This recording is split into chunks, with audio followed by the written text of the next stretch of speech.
Dan seterusnya bersedia di talian untuk mengulas dan bercakap dengan lebih lanjut mengenai risiko jangkitan kluster Siva Gangga ini ialah Profesor Madya Dr. Malina Osman yang merupakan pakar kesihatan awam Fakulti Perubatan dan Sains Kesihatan UPM. Assalamualaikum Prof. Jadi Prof, bagaimana ya ibu bapa dan orang-orang kampung di Jitra terutamanya mereka yang terkesan dengan kluster Siva Gangga ini harus bertindak? Waalaikumsalam warahmatullahi.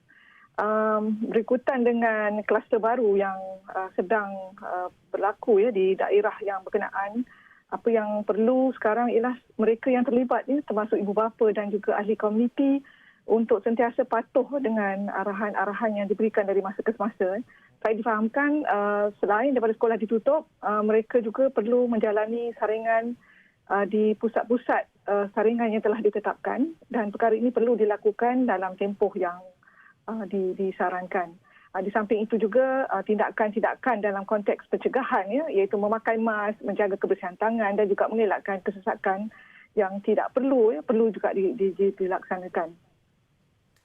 Okey Prof, itu antara SOP yang harus diambil kira atau diambil berat oleh semua orang, bukan saja mereka yang berada di kawasan terlibat. Jadi Prof, adakah kemungkinan ya COVID-19 itu sendiri ya boleh berubah daripada aspek kadar kebolehjangkitannya ketika mula dikesan pada awal tahun lepas hingga kini, dan pada pandangan Prof sendiri perlukah arahan untuk kuarantin diperketatkan sama seperti Perintah Kawalan Pergerakan PKP dikuatkuasakan pada 18 Mac lepas Prof?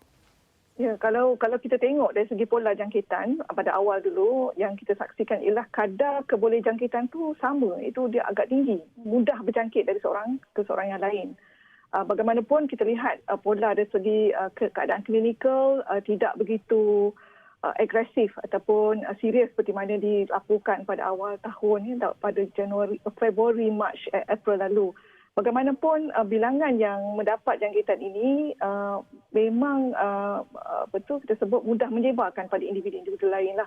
Jadi dalam masa yang sama kita perlu mempertingkatkan skala usaha-usaha untuk mencegah jangkitan ini, dan dalam masa yang sama tidak kita menafikan keperluan kita untuk mematuhi arahan kerajaan yang berubah ya, dari masa ke masa mengikut keadaan.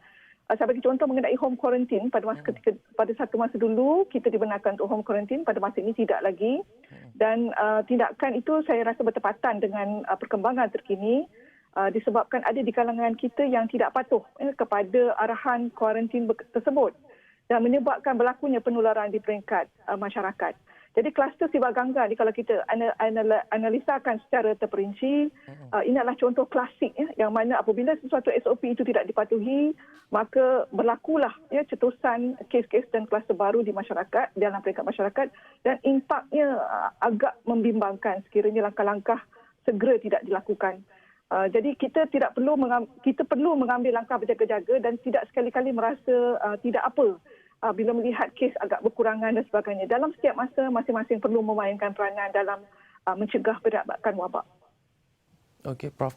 Prof ada menyebut juga tadi ya mengenai tanggungjawab sebagai individu, sama ada kadar jangkitan itu, sama ada kes positif itu meningkat atau tidak, kita terus sentiasa berwaspada dengan keadaan semasa. Jadi kita tahu baru-baru ni ya Prof, masyarakat Malaysia khususnya umat Islam di seluruh negara meraihkan sambutan Hari Raya Aidiladha, dan ramai juga pergerakan dari ibu kota menuju ke kampung-kampung, dan pastinya pada pandangan Prof sendiri, adakah penularan daripada kluster sama berkemungkinan besar disebabkan cuti Hari Raya Aidiladha yang lalu, dan apakah kaedah yang paling berkesan dalam melakukan saringan kepada semua kontak rapat ni Prof, sebab ada yang dah bergerak balik ke Kuala Lumpur dan bekerja semula bukan saja di Kuala Lumpur, malah di seluruh Malaysia Prof.